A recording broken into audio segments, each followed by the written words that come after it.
Hello and welcome to the newscast. I'm Paul Yee. President Park Geun-hye urges Parliament to endorse her latest pick for Prime Minister, but does nominee Hwang Kyo-ahn have what it takes to survive the opposition party scrutiny? South Korean officials report that North Korea is building a military base on an island near the heavily fortified border in the West Sea, a development that could pose a serious security threat.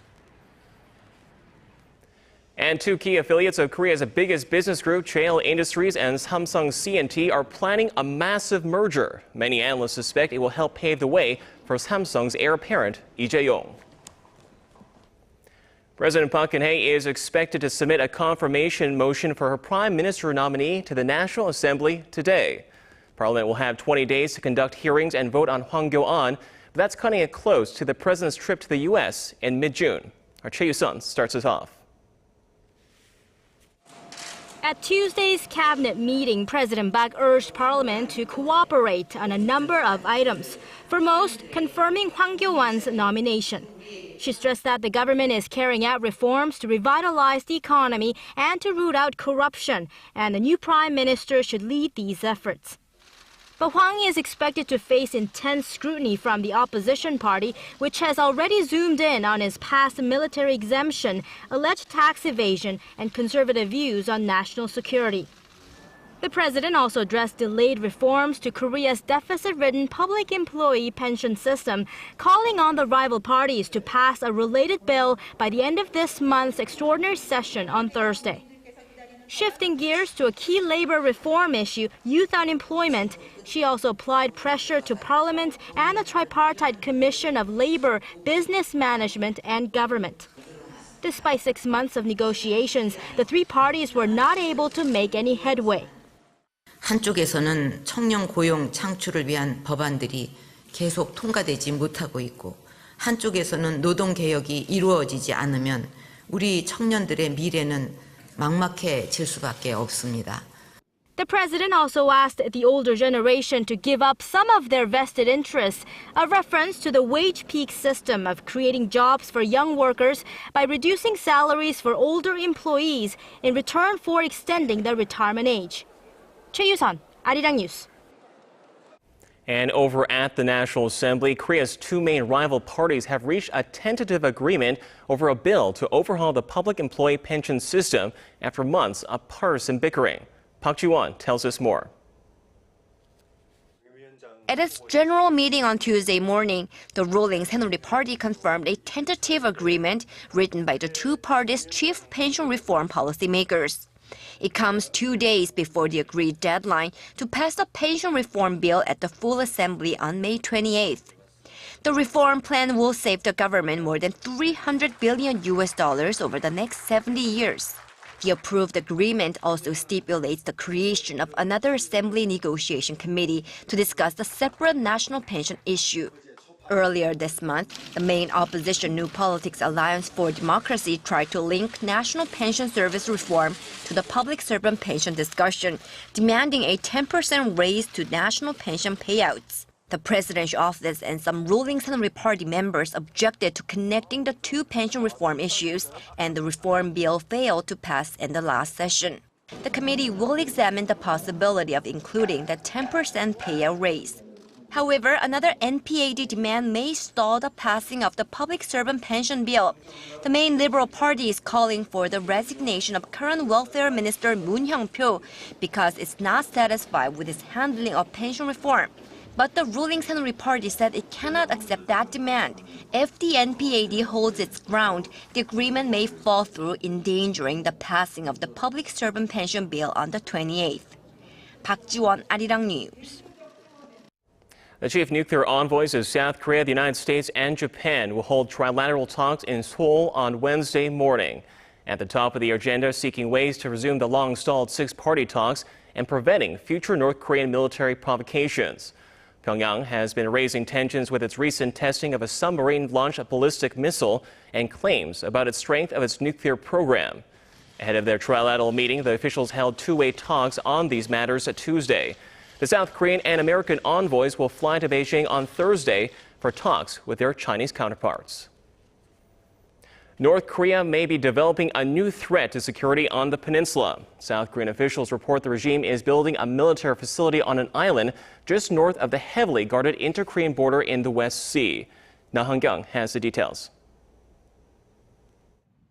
North Korea's Galdo Island is now home to 5 bunker-like camps.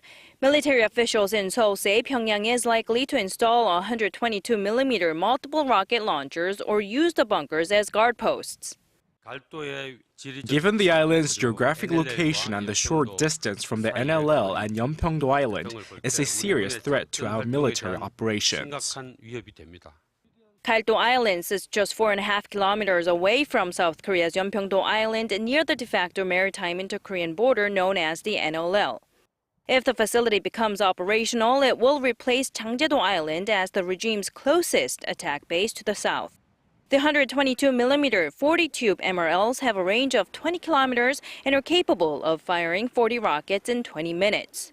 Although Seoul says its spike missiles already in the region provide ample defense, military tensions are bound to escalate as the regime's artillery would be able to target nearby South Korean islands.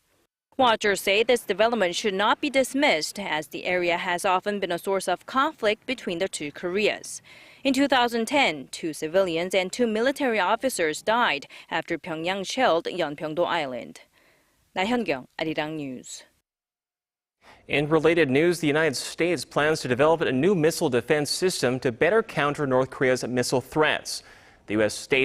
Senate Armed Services Committee has added an extra $20 million to develop a new program dubbed the Multiple Object Kill Vehicle, upping the total budget to $66 million. The NOKV is designed to take out multiple incoming targets and marks the next stage in the U.S. missile defense system. It's expected to test run by 2020. Washington has been steadily bolstering its defense system against North Korea. It has deployed 30 ground-based missile interceptors to Alaska and California and plans to deploy 14 more by 2017. China has released its 2015 defense white paper, and unlike previous years, this one focuses on military strategy. Arirang's Kim Hyun-bin breaks down the plan of action. Active defense. That's a key phrase in this latest white paper, titled China's Military Strategy. That strategy includes increasing defense dialogue with the U.S., Russia, and neighboring countries in order to strengthen mutual trust, prevent risks, and better manage crisis. The paper also says that China will bolster international peacekeeping and humanitarian assistance. However, the paper also noted American efforts to increase its presence in the region, Japan's recent move to shed post-war military restriction, and provocations from offshore neighbors in the South China Sea. The document provided this guideline for defense and self-defense. We will not attack unless we are attacked, but we will surely counterattack if attacked. China has already increased its naval presence in the contested South and East China Sea, the largest buildup in decades. According to the paper, that plans to become a maritime power, adding open seas protection to its list of core naval missions. The report also highlighted cybersecurity issues and the accelerated development of a cyber force to secure against hacker attacks. This is the 9th defense white paper China has released since 1998. It's published every 2 years. Kim Hyun-bin, Arirang News. Police in Libya say they have arrested 2 suspects in connection with last month's armed attack on the Korean embassy in Tripoli, in which 2 Libyan police officers were killed. According to the embassy, officials are currently interrogating the 2 suspects who are known to have testified that they committed the crime due to unspecified resentment. Officials at the embassy, who were tentatively evacuated to an office in Tunisia, say they plan to send a staffer to Tripoli once the security situation improves there. A group that says it's a local branch of the Islamic State militant group claimed responsibility for the attack, but that has yet to be confirmed. A 4th case of Middle East Respiratory Syndrome, or MERS, has been confirmed here in Korea, while 2 more suspected patients were taken to an isolation ward for tests Tuesday. Han Da-eun has the latest. The 4th MERS patient is the daughter of the 3rd patient. She took care of her hospitalized father until his case was confirmed. The Korea Centers for Disease Control and Prevention says, although the daughter has been isolated at her own home since the first MERS case was confirmed last Wednesday, she seems to have contracted the virus before the isolation. All 4 patients, the father, daughter, the first patient, and his wife, stayed in the same hospital room for about 4 hours until the first case was officially confirmed. Less than a day after the 4th case broke out, 2 additional patients were also taken to the isolation ward for tests after developing high fevers and diarrhea. The 2 new patients are the doctor and nurse of the first patient. The Disease Control Center was quick to assure the public that the virus is not likely to spread across the nation, as all the cases were contracted from the first patient at the same hospital. The MERS virus, which has a fatality rate of around 40%, is relatively new to humans, with only some 1,100 cases reported since the first case was confirmed in Saudi Arabia in 2012. There are currently no vaccines or cures available. 한다은, Arirang News. And in the latest industry news, 2 major units in Korea's biggest conglomerate, Samsung Group, have announced a merger. The move will clean up the group's complicated share structure and pave the way for new leadership. Kim Ji-yeon reports. A merger is taking place between Samsung's 2 major units, its de facto holding company Tail Industries and its construction arm Samsung C&T Corporation. Tail Industries will acquire Samsung C&T by offering 0.35 new Tail shares for each Samsung C&T share. The new entity will be called Samsung C&T, which hopes to raise $54.4 billion in sales by 2020. The merger is thought to be part of a vast company reshuffle to ensure the smooth transition of managerial ownership to Lee Jae-yong, the vice chairman of Samsung Electronics Company. Lee's father, Lee Geon-hye, is the current chairman of the company, who's been in hospital since last May. The younger Lee will be the biggest shareholder in the new company with a 16.5% stake.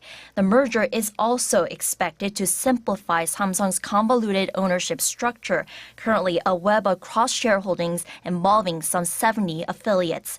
The new structure would see Samsung C&T at the top of the group's management system, flowing into Samsung Life Insurance Company and then to Samsung Electronics Company. The transaction is expected to be completed in September, pending approval at shareholder meetings of the 2 companies in July. Kim Ji-yeon, Arirang News.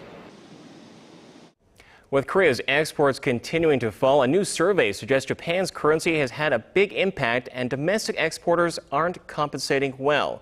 But currency fluctuations in Europe may also have an effect. Chun Se-min has more. The weakening Japanese yen has put a big dent in Korea's price competitiveness. In April, the country's overall outbound shipments were at $46.2 billion, down 8.1% from the same period last year. A Korea Chamber of Commerce and Industry survey of 300 exporters shows that 70% do not have a backup plan in place to balance out the impact of the depreciating Japanese currency. More than half said they have seen exports drop. In areas where the neighboring countries compete in exports, such as steel, petrochemical, and auto parts, Korean export volume falls 12% every time Japanese companies drop prices by 10%. However, in Japan, exports have been picking up over the past 2 years, posting over 9% growth in the first quarter of this year compared to the same period in 2014. The sad state of Korea's outbound shipments is worrying BOK chief Lee Ju-yeol. On Tuesday, the governor said that although the slowing of the economy isn't solely because of the depreciating yen and China's weaker growth, he added that Korea's heavily reliance on exports will cause more harm in comparison to other countries. Korea's exports make up much of the domestic economy, and there's increasing concern about the country's growth in the long run, especially with Europe's euro also fluctuating. The trade volume within the European bloc is vast. If Korean exporters lose ground in the European market for the same reason we did to Japanese competitors, the aftermath will be much greater than what we're seeing. The Eurozone posted 0.4% growth in the first quarter, with the European Central Bank vowing to pump billions of euros into the bloc's economy through its quantitative easing program. 신세민, Arirang News. It's a scorcher in South Korea today as a late spring heat wave feels more like summer. The National Weather Agency reported Tuesday daytime high temperatures soared above 30 degrees Celsius across the country. That's in line with the agency's first heat wave advisories of the year issued for a number of regions on Monday. The warnings apply when the daytime high is expected to remain over 33 degrees Celsius for more than 2 days. Until last year, advisories were common between June and September, but the KMA says that global warming has hastened the arrival of high temperatures.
And in breaking news, the presidential office of Chung Woo-dae has issued a confirmation motion for Prime Minister nominee Hwang Kyo-ahn. More on that story and others at 10 p.m. Korea time.